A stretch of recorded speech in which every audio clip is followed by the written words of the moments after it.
একটা স্কুল যেখানে পড়ানো হয় কিভাবে ভালো স্বামী হওয়া যায় না, এটা কোনো নাটক বা সিনেমার গল্প না। বাস্তবে আছে এমন এক ব্যতিক্রমধর্মী স্কুল যেখানে ক্লাসে বসে পুরুষরা শিখছে স্ত্রীর পাশে কিভাবে দাঁড়াতে হয়, সন্তান জন্মের সময় তাকে কিভাবে সাপোর্ট দিতে হয়, এমনকি রান্নাঘরেও কেমন করে সাহায্য করতে হয়। আফ্রিকার দেশ সেনেগালে জাতিসংঘের সহায়তায় চালু হয়েছে এই অভিনব স্কুল ফর হাজবেন্ডস।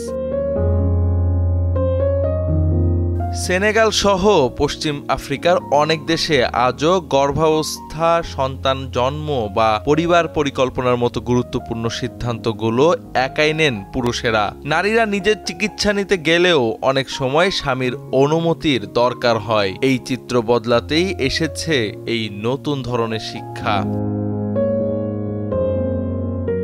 এই স্কুলের শিক্ষক ইমাম ইব্রাহিম ডায়ানে ক্লাসে হাদিসের বাণী পড়ে শোনান, যে পুরুষ স্ত্রী ও সন্তানদের সাহায্য করে না সে ভালো মুসলিম নয়। তিনি বলেন তিনি নিজেই সন্তানকে গোসল করান, স্ত্রীর কাজে সাহায্য করেন। এটা কোনো লজ্জার না, বরং দায়িত্বের অংশ। শুধু ক্লাস না, জুমার খুতবায়ও তিনি বলেন লিঙ্গভিত্তিক সহিংসতা, HIV নিয়ে ভুল ধারণা আর নারীর প্রজনন স্বাস্থ্য নিয়ে।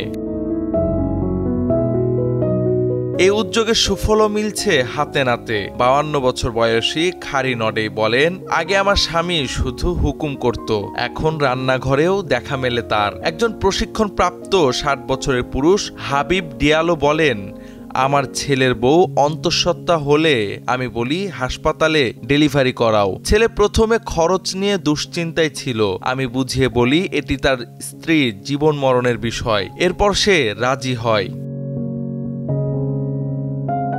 2011 সালে শুরু হওয়া এই প্রকল্প এখন সেনেগালের সরকারও গুরুত্ব দিয়ে দেখছে।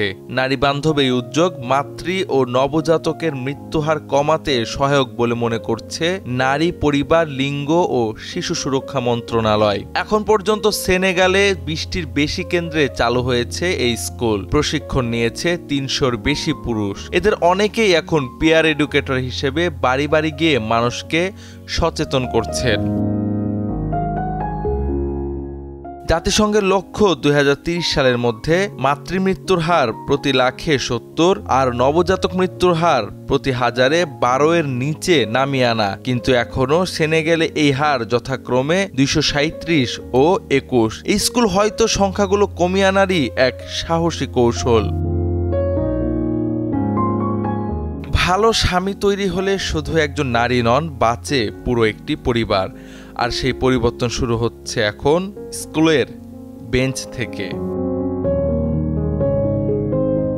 জাওয়াদ আহমদ, সময়ের আলো।